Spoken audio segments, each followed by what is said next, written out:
हमारे चैनल को सब्सक्राइब करें और नए अपडेट पाने के लिए बेल आइकन पर क्लिक करें।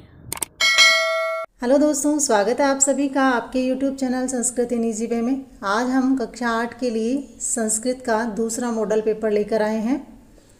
पहला आपने देख ही लिया होगा। आप तैयारी के लिए ये मॉडल पेपर तैयार अच्छे से कर लें। यहाँ देखिए, आपके खंड ए में जो प्रश्न पूछा है वो ऑप्शन वाले प्रश्न है। प्रश्न 1 इसमें है, कस्य वाणी कदापि में त्रुटा नहीं श्रुता होगा। यहाँ सही उत्तर इसका हो जाएगा बिलस्य, स उत्तर। प्रश्न नंबर 2 है, काल परिवर्तनेन सह कस्य आवश्यकता अपि परिवर्तते। समय के अनुसार किसकी आवश्यकता है?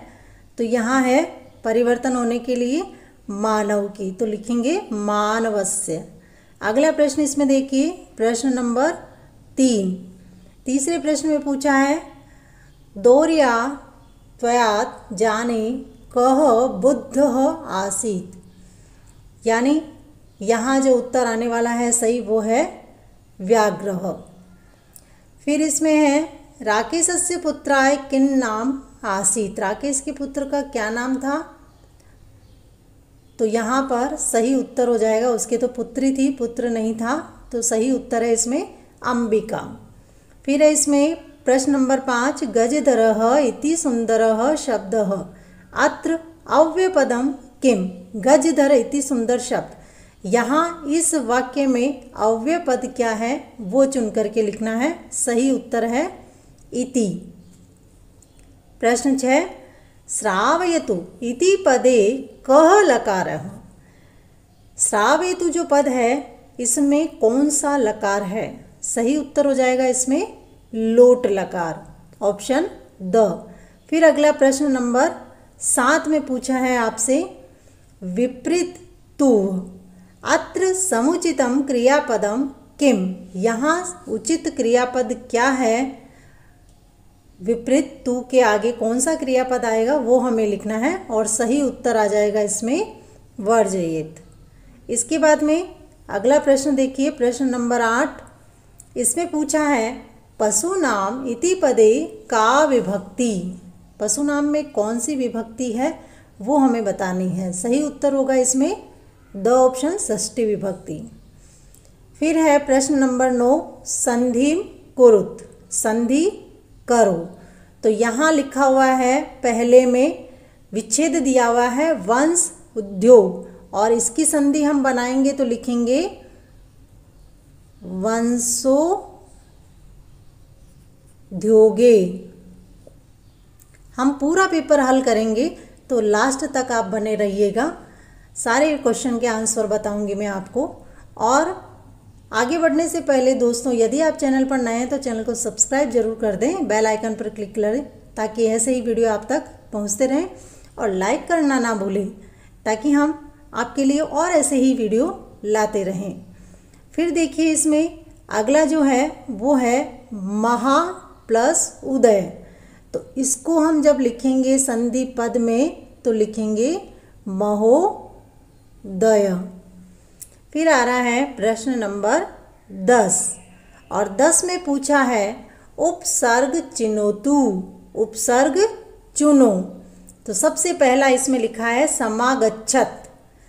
तो यहाँ सम तो हो जाएगा इसका उपसर्ग, और अगर क्रिया ढूंढने के लिए कही जाए तो वो लिख देंगे हम इसमें आगच्छत। फिर दूसरा इसमें दे रखा है उपविशामः। इसका लिख देंगे हम, जो उपसर्ग पद है वो है उप, और यहाँ जो क्रियापद होगा वो होगा विशामः। यहाँ पर विश्रामः होना चाहिए। फिर देखिए अगला इसमें प्रश्न नंबर 11। 11 में पूछा है, सर्वनाम युक्तम पदम चिनोतु। सर्वनाम पद युक्त चुनना है। कौन सा पद है इन वाक्यों में? त्वम विद्यालयम चल। यहाँ जो सर्वनाम पद है वो इस वाक्य में है त्वम। दूसरा इसमें है, इदानीम अहम खादिष्यामि। तो यहाँ सर्वनाम पद आएगा वो है अहम, इस वाक्य में से अहम।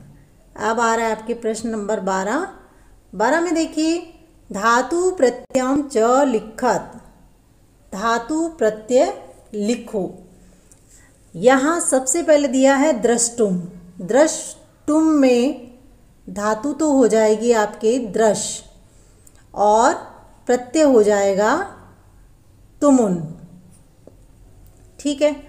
फिर दूसरा इसमें दे रखा है आपको दृष्टा, और दृष्टा में अगर आप करते हैं लिखते हैं तो लिखेंगे द्रस्त हो गई इसकी धातु और कत हो गया इसका प्रत्यय। प्रश्न नंबर 13, अधोलिखित पदानाम संस्कृत पदम तत्सम रूपम लिखत। संस्कृत पद यानी कि तत्सम रूप लिखने हैं इनके। भाई का संस्कृत पद यानी तत्सम क्या होता है? भ्राता। और दूध का होता है दुग्धम। प्रश्न नंबर 14, इसमें पूछा है आपको समुचित पदेन रिक्त स्थानानि पूरयत। समुचित पदों से रिक्त स्थान पूरे करो। पहला इसमें दे रखा है त्रिषु तुष्टेषु सर्व समाप्यते। यहाँ जो सही उत्तर आएगा इस ऑप्शन में से वो होगा तपः। फिर दूसरा इसमें दे रखा है दृष्टिपूतम न्यसेत। यहाँ हस्ताम पादम और मुखम, तो सही जो यहाँ पद होगा वो होगा पादम। प्रश्न नंबर 15, विशेषण विशेष्य पदानि मेलियत। विशेषण और विशेष्य पदों का मिलान करना है। तो सुकुमारा एक तरफ दे रखा है विशेषण और दूसरी तरफ दे रखा है विशेष्य। सुकुमारा इसके साथ में मिलेगा विशेष्य पद भारत जनता। दूसरा इसमें लिखा हुआ है सहजा, और सहजा के साथ में मिलेगी प्रकृति हो। फिर है समम, समम के साथ हो जाएगा जगत और समस्ते के साथ में हो जाएगा संसार। प्रश्न नंबर 16 की तरफ चलते हैं। देखिए प्रश्न 16 में पूछा है अधोलिखित पदानाम लिंगम विभक्तिम वचनम च लिखत। यहाँ जो शब्द दे रखे हैं इनके आपको लिंग भी बताना है, विभक्ति भी बतानी है और वचन भी बताना है। सबसे पहला है अप्रह। अप्रह में देखिए लिंग तो हो जाएगा पुल्लिंग, ठीक है, और विभक्ति हो जाएगी इसमें प्रथमा और वचन हो जाएगा इसमें एक वचनम। दूसरा इसमें ख में पूछा है कन्या नाम। इसमें लिंग हो जाएगा आपके स्त्रीलिंग, विभक्ति हो जाएगी षष्ठी और वचन हो जाएगा बहुवचनम। फिर इसके बाद में अगला देखिए ग में जो दिया है सहभागिताम। इसमें आपके ये भी लिंग जो है वो है स्त्रीलिंग, विभक्ति जो होगी वो है द्वितीया और वचन हो जाएगा इसमें एक वचनम। उसके बाद में लास्ट में इसमें पूछा है ना पीतई। तो यहाँ भी लिंग जो होगा वो है पुल्लिंग और विभक्ति हो गई तृतीया और वचन हो गया बहुवचनम, ठीक है। अब आ रहा है प्रश्न नंबर 17। प्रश्न नाम उत्तराणी एक पदेन लिखत। प्रश्नों के उत्तर एक पद में लिखो। तो यहाँ सबसे पहला जो प्रश्न पूछा है वो है अस्माकम देशे कति राज्यानि सन्ति। हमारे देश में कितने राज्य हैं? तो हमारी किताब के अनुसार यहाँ लिखेंगे अष्टाविंशति।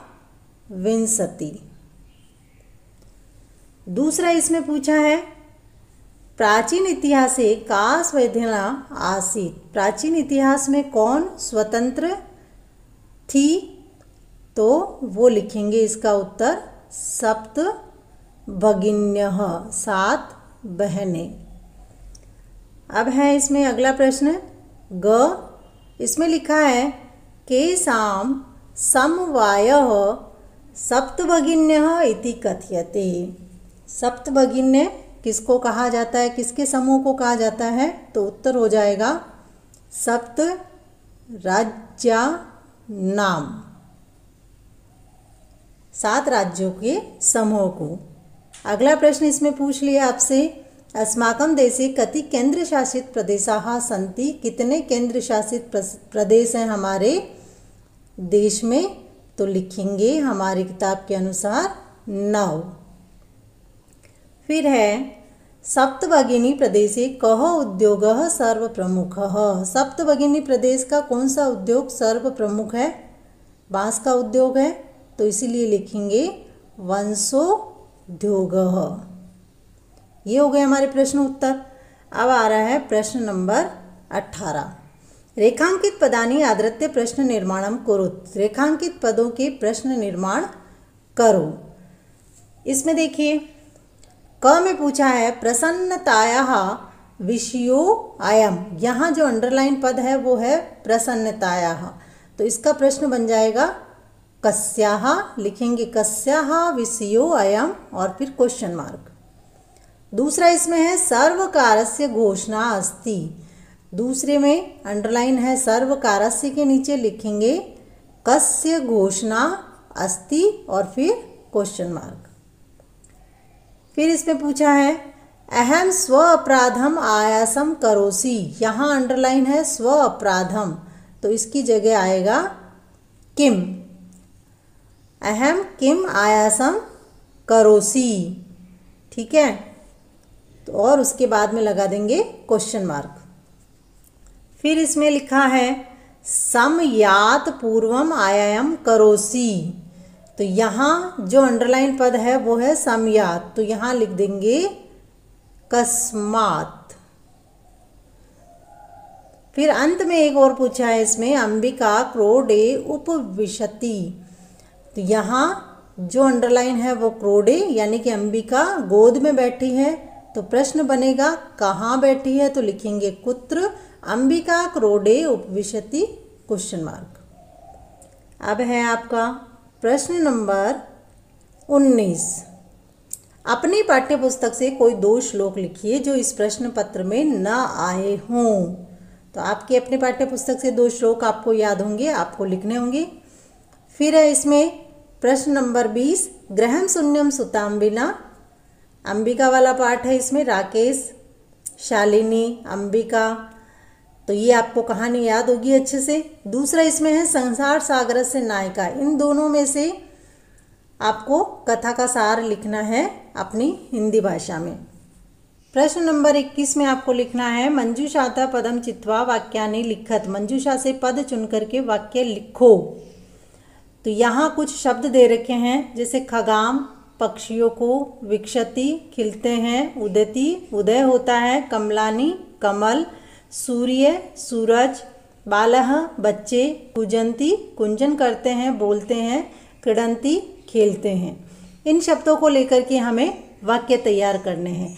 तो सबसे पहले तो हम सूर्य को लेकर के कर लेते हैं, उदयती और सूर्य को। सूर्य पूर्व दिशा याम उदेति। ये हो गया हमारा पहला वाक्य इससे। फिर लेते हैं अगला शब्द, वो ले लेते हैं इसमें कमलानी। तो लिखेंगे तड़ागे कमलानी और विकसंती। तालाब में कमल खिल रहे हैं। और इसके बाद में हम ले लेते हैं वृक्षा खगा, ठीक है। तो यहाँ लिख देंगे हम वृक्षे ऊपरी खगाहा कुज्जंती। पेड़ के ऊपर पक्षी बोल रहे हैं। और नंबर 4 वाक्य बनाने के लिए हम लेते हैं इसमें जो शब्द है, फिर से हम ले रहे हैं खगाहा। तो तो यहाँ लिख देते हैं खगाः मधुरम गायन्ति। फिर एक और वाक्य बना लेते हैं इसमें, जो हम लेंगे बालः और क्रीडन्ति लेकर के, तो लिखेंगे बालाः कन्दुकेन क्रीडन्ति। बच्चे गेंद से खेल रहे हैं। ये तो हो गया हमारा 21वां प्रश्न कंप्लीट। प्रश्न नंबर 22 में है अधोलिखित श्लोकस्य हिंदी भाषायां भावार्थम लिखत। नीचे लिखित श्लोक का भावार्थ लिखना है। विहाय विहाय पौरुषम यो हि देवावलंबे प्रासाद सिंहवत् तस्य मूर्तिं तिष्ठति वायसः। तो यहाँ मैं आपको बोल के बता देती हूँ इसका भावार्थ कि ये जो पद्य है, जो पद्य भाग दिया हुआ है, इसमें पुरुषार्थ के महत्व का प्रतिपादन करते हुए कहा गया है कि जो व्यक्ति पुरुषार्थ का अर्थात काम करने के साहस की इच्छा शक्ति को त्याग करके भाग्य पर भरोसा करके चुपचाप होकर के बैठ जाता है, तो उसके प्रभाव में कोई भी परिवर्तन नहीं आता है। जिस प्रकार से राजमहल के द्वार पर स्थित जो शेर है उसकी मूर्ति के सिर पर आकर के कौवे बैठ जाते हैं। और दूसरा इसमें दे रखा है चिंतनीया ही विपदाम आदः देव प्रतिक्रिया न कूप खननम युक्तम प्रदीप्ते वही ना ग्रहे। इसका भावार्थ हम क्या लिखेंगे कि इस पद्य में हमें बताया है कि विपदा के आने से पहले ही उसे दूर करने का उपाय अगर कर लिया जाए, उससे मुकाबला करने के बारे में हम सोच ले, तो उससे जो निपटने की पूरी तैयारी है वो हमारी हो जाती है। और विपत्ति आने के बाद में यदि उपाय सोचा जाता है, जैसे आग लगने के बाद में कुआं खोदना जैसा काम होता है, क्योंकि आग लगने के बाद में कुआं खोदना व्यर्थ है। अब है आपके प्रश्न नंबर 23 में आपके दे रखा है मंजूषायाम लिखितानाम शब्दानाम सहायेन कया लिखत आम्लम द्राक्षाफलम। देखिए यहाँ जो मंजूषा में शब्द लिखे हुए हैं उसमें एक कथा लिखनी है आपको। यहाँ कथा में लिखा हुआ है आम्लम द्राक्षाफलम वाली कथा। अंगूर खट्टे हैं, आपने सुनी होगी कहानी। तो इन शब्दों को हम लेकर के यहाँ जो मंजूषा में दिए हुए हैं हम लिख लेते हैं कहानी। तो सबसे पहले हम इसमें से लेते हैं वने और लिख देते हैं एकस्मिन् वने एका लोमशिका वसती स्म। ठीक है। दूसरा हम इसमें से ले लेंगे, जो शब्द लेने वाले हैं वो है भ्रमंती। इसको लेकर के लिख लेते हैं भोजनार्थम सा वने इतस्ततः भ्रमंती उद्यानम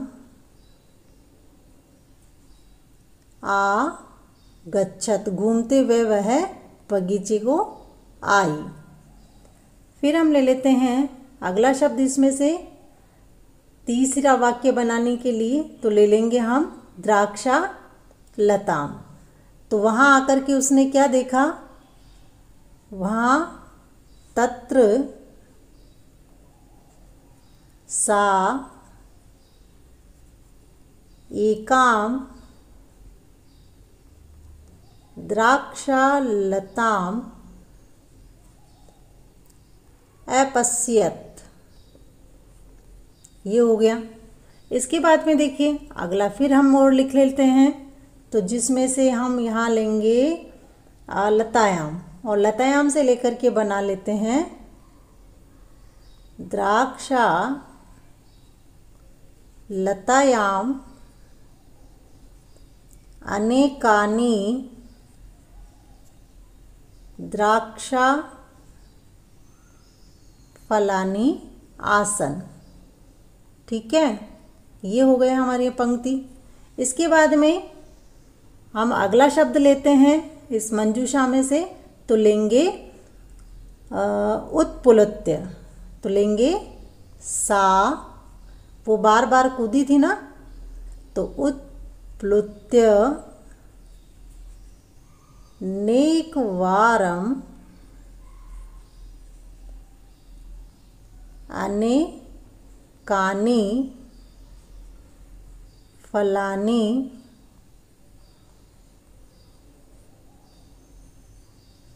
खादन्ति, नहीं खादन्ति नहीं लिखेंगे, हम लिखेंगे खादितुम प्रयत्नम करोत। ये हो गया हमारा अगला वाक्य। और अब हम ले लेते हैं इसमें, उसने बार बार प्रयत्न किया था तो वो सफल नहीं हुई थी, इसीलिए यहाँ से लेंगे हम सफला और लिखेंगे किंतु सा सफला न अभवत। ये हो गया। उसके बाद में फिर और लेंगे बचा हुआ शब्द इसमें प्रत्यागच्छत। तो लिखेंगे निराशम प्राप्य लोम शिका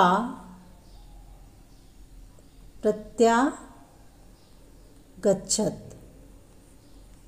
इसके बाद में हम लिख देंगे उसने क्या बोला, लौटते समय वो क्या बोली, उसके बारे में लिखेंगे। तो यहाँ आमला ने लेकर के हम लिखते हैं अवदत च, और बोली द्राक्षा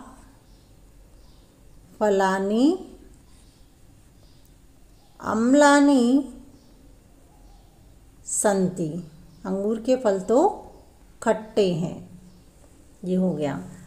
24वें प्रश्न दे रखा है तव ज्येष्ठ भगिन्याः विवाह अस्ति, तुम्हारी बड़ी बहन का विवाह है।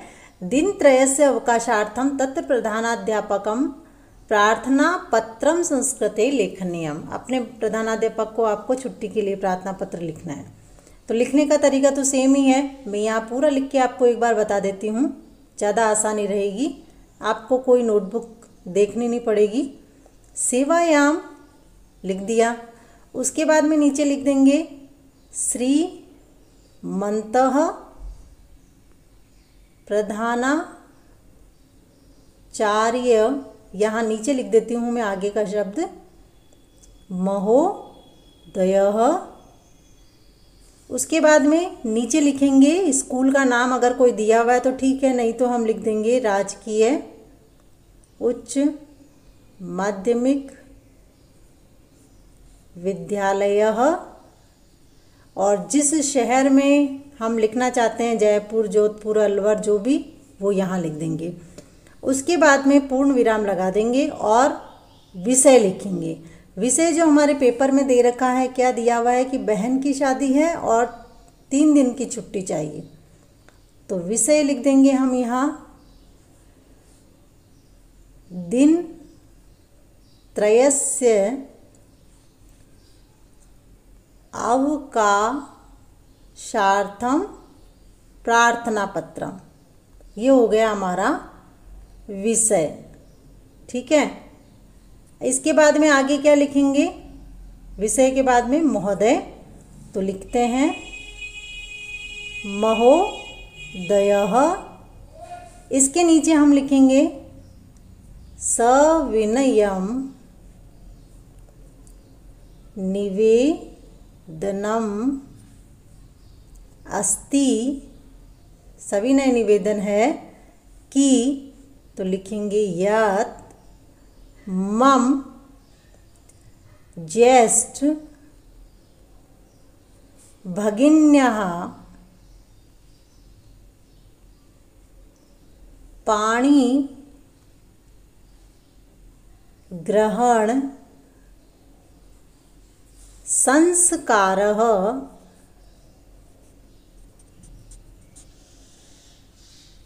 इसके बाद में आगे लिखेंगे,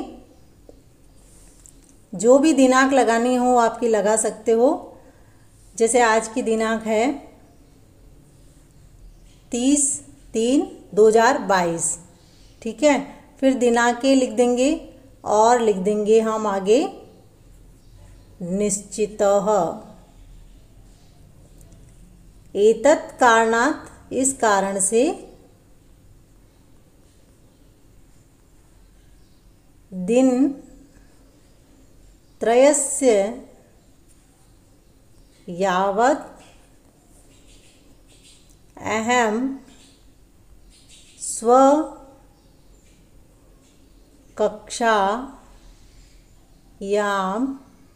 उपस्थातुं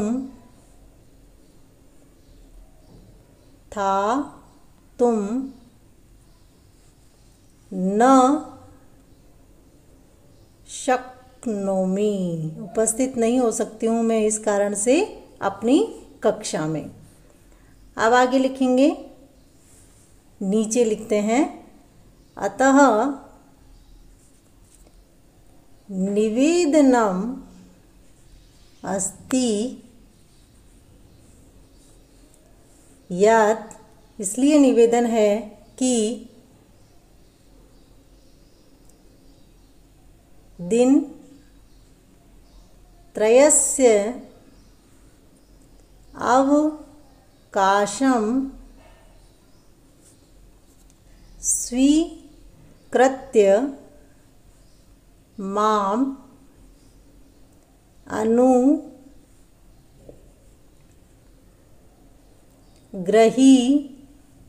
आगे लिखते हैं इसका वर्ड, शन्ति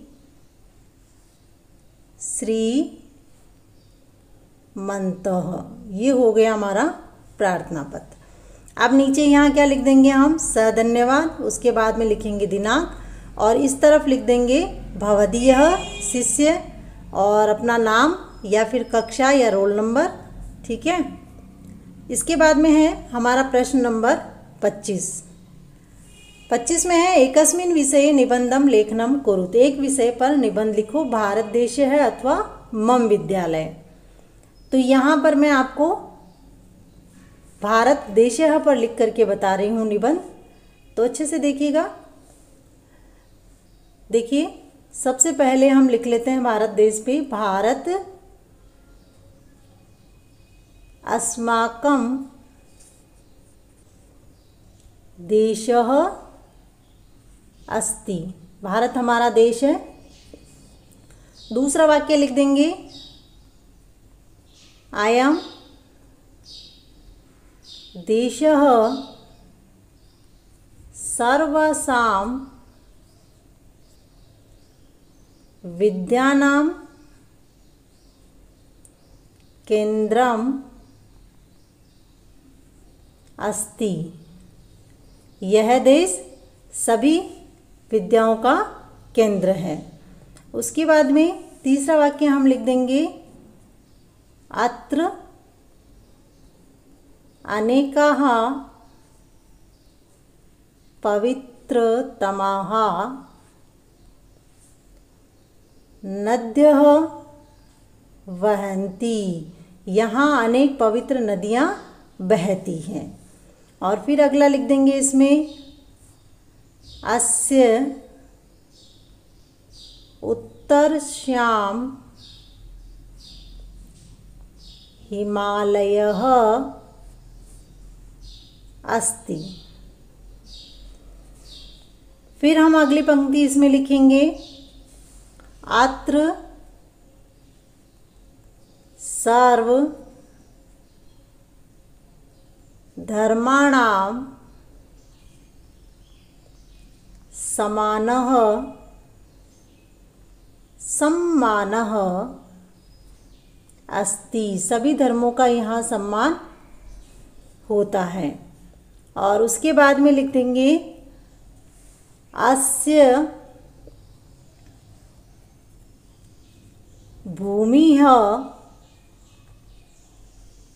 विविध रत्नानां जननी अस्ति। इसकी जो धरती है वो विभिन्न रत्नों की जननी है। फिर लिखेंगे इसमें अंतिम एक और लाइन, अस्माभिः सदा अस्य रक्षा करणीया। हो गया ना, ये हो गया हमारे भारत देश पर निबंध। आप इस पेपर को अच्छे से देख लीजिए और हम मॉडल पेपर लाएंगे आपके लिए। तो चैनल को सब्सक्राइब करके बेल आइकन पर क्लिक करके ऑल का बटन दबा दें ताकि आपके पास में हमारे वीडियो पहुंचते रहें। वीडियो को लाइक करना ना भूलें दोस्तों। हम बहुत मेहनत करते हैं आपके लिए ताकि आपकी परीक्षा जो है अच्छे से हो सके। वीडियो देखने के लिए धन्यवाद।